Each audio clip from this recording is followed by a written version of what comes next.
Dans ce tutoriel, je vais vous montrer une technique de séparation fréquentielle appliquée sur une ligne de basse. L'idée ici est de séparer la ligne de basse en deux tranches fréquentielles, une gérant les basses et l'autre le restant du spectre plus aigu. Ceci permet enfin de pouvoir appliquer certains effets, chorus, delay, reverb, etc., sur cette basse et plus exactement en fait sur la tranche aiguë de la basse. On évite ainsi que tout le spectre de la basse, incluant la tranche des basses, soit flouté par ces effets dans le mixage. Avant de paramétrer tout ça sur une ligne de basse, comprenons tout de suite pourquoi il est conseillé de travailler cette technique avec un EQ à phase linéaire plutôt qu'avec un EQ standard qui n'est pas à phase linéaire. Donc, il faut comprendre que la plupart des EQ, enfin tous ceux qui ne sont pas à phase linéaire, altèrent la phase de l'onde traitée en la modifiant un peu. Faisons une comparaison tout de suite. Sur Cubase, ici, dans ce premier dossier, j'ai une onde sinusoïdale pure. J'ai mis la couleur verte sur cette onde originale simplement pour pouvoir mieux se repérer. Écoutons cette onde.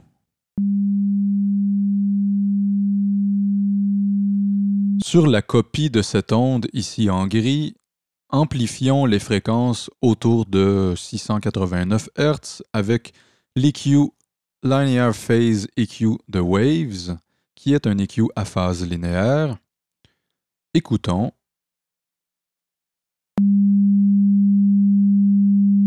L'onde bleue est simplement le rendu de l'onde avec cette amplification à 689 Hz par l'EQ à phase linéaire de Waves. On remarque que, mis à part une augmentation en volume, l'onde reste en phase avec l'onde originale grise ici.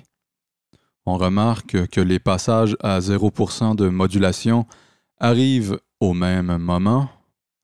La phase n'a donc pas été altérée ici. Sur l'onde grise, allons maintenant faire le même type d'augmentation fréquentielle à 689 Hz avec l'EQ standard de Cubase qui n'est pas à phase linéaire. Écoutons.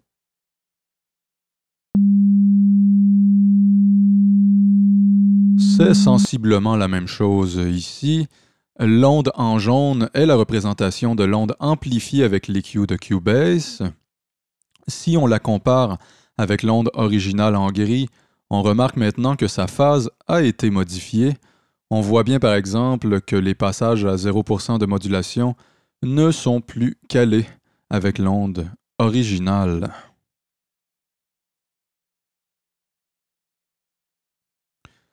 L'onde orangée ici est le résultat du même test similaire, mais cette fois effectué avec l'EQ Q10 de Waves, visible sur la tranche de l'onde grise ici.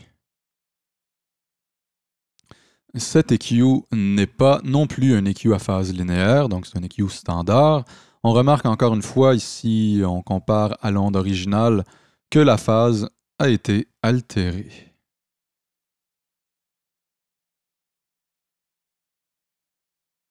Cela se remarque aussi au début de l'onde jaune et orange, toutes deux issues d'un traitement avec EQ à phase non linéaire, se trouvent à altérer la rondeur de la première crête sinusoïdale, alors que l'onde bleue, issue d'un EQ à phase linéaire, conserve sa rondeur sur sa première crête. En revanche, cette crête ne commence plus à 0% de modulation, mais ce qui nous importe ici, c'est la linéarité de la phase.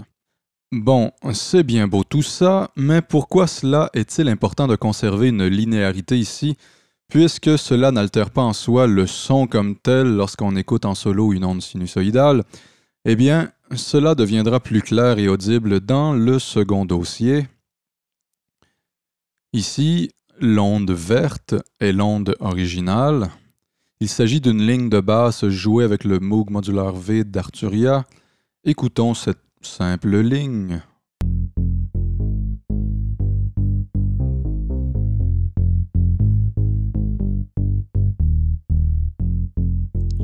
Les deux ondes bleues sont des copies de cette onde originale. Sur la première ligne bleue, j'ai inséré un EQ à phase linéaire et j'ai paramétré un low-cut à 250 Hz. De ce fait, si on écoute, on perçoit bien que les basses ont été coupées. Sur l'autre copie, j'ai paramétré cette fois l'inverse, soit un high cut à 250 Hz toujours. De ce fait, cette onde, si on écoute, ne laisse passer que les graves situés sous les 250 Hz. Maintenant, si je mets en solo les deux ondes bleues, je retrouve l'exact équivalent de mon onde de départ. Écoutons.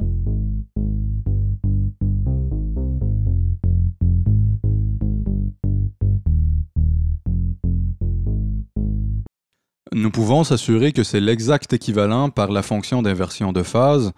Allons activer en solo l'onde originale et les deux copies traitées par les filtres à phase linéaire. Faisons jouer les ondes. Aussitôt que j'active la switch d'inversion de phase sur l'onde originale, nous n'entendons que du silence. Ce qui nous indique bien que la somme des deux ondes bleues traitées par EQ à phase linéaire est l'équivalent de l'onde originale. D'ailleurs, j'ai déjà exporté le résultat des ondes bleues. On le remarque ici sur l'onde en mauve. Rapprochons cette onde mauve de l'onde verte originale et constatons que la phase est identique. On remarque bien que les passages à 0% de modulation arrivent en même temps, et ce, partout sur l'onde.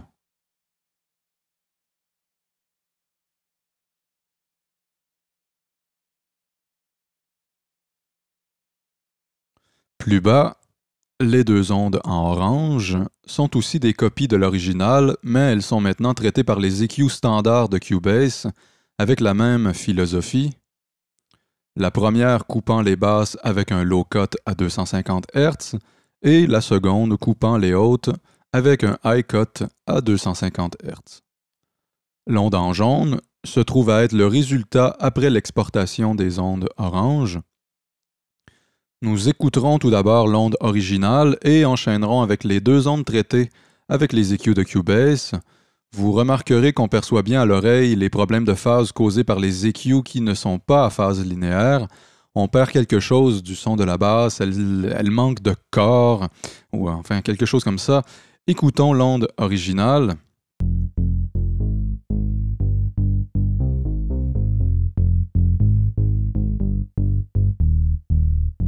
Maintenant, les deux copies traitées par l'EQ de Cubase.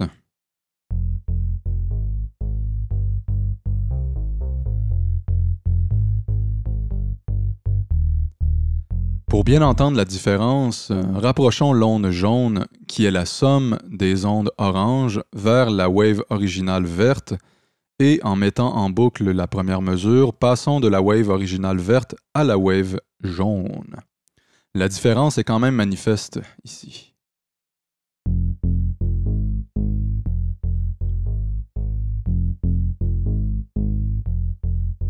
Si on regarde la phase de l'onde jaune, on remarque bien, en la comparant avec l'onde verte originale, qu'elle a changé de nature.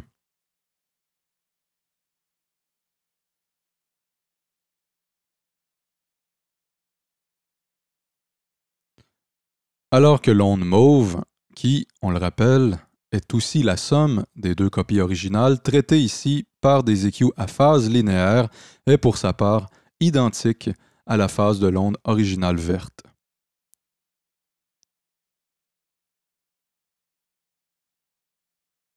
Maintenant qu'on sait qu'il est préférable d'utiliser des EQ à phase linéaire pour procéder à des charcutages fréquentiels sur une onde donnée, passons à l'astuce comme telle dans le troisième dossier. Ici, on retrouve en bleu toujours deux copies de l'onde de basse originale. Sur la première, un low cut à 250 Hz et sur la seconde, un high cut à 250 Hz. Bref, tout est identique à ce qu'on a déjà préalablement étudié avec l'EQ à phase linéaire.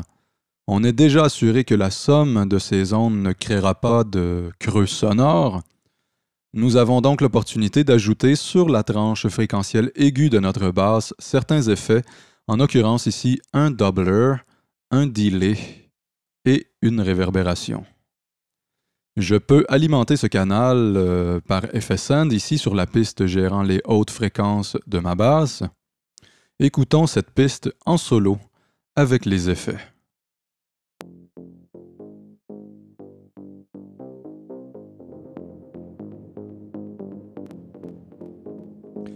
On entend bien les effets et on remarque que le plancher de la basse n'est pas présent. Pour faire réapparaître ce plancher, suffit de ramener la copie de la piste générant les basses par le high cut à phase linéaire. Écoutons.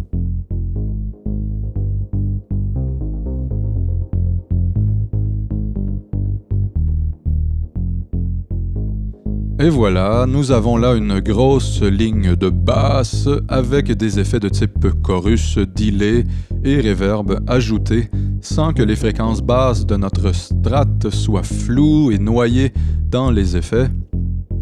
Comparons ce qu'on vient de paramétrer avec l'aune verte ici qui est l'original sans traitement de charcutage fréquentiel. Ajoutons la même somme d'effets send à cette prise et constatons maintenant que l'ensemble est plus flou, plus brouillon et qu'une dose trop importante de basse se retrouve noyée et diluée dans les effets. Écoutons.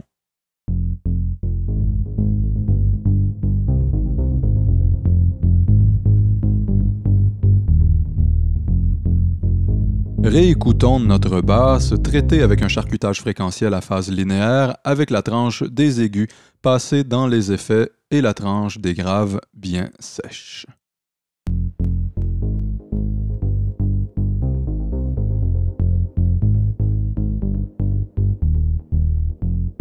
Beaucoup plus judicieux comme ça. On évite ainsi de rendre le mixage pâteux et bourré, et on donne vie malgré tout à notre basse, et on évite aussi d'éventuels problèmes de corrélation de phase qui seraient visibles au goniomètre. Voilà, en espérant que cette petite astuce pourra vous inspirer.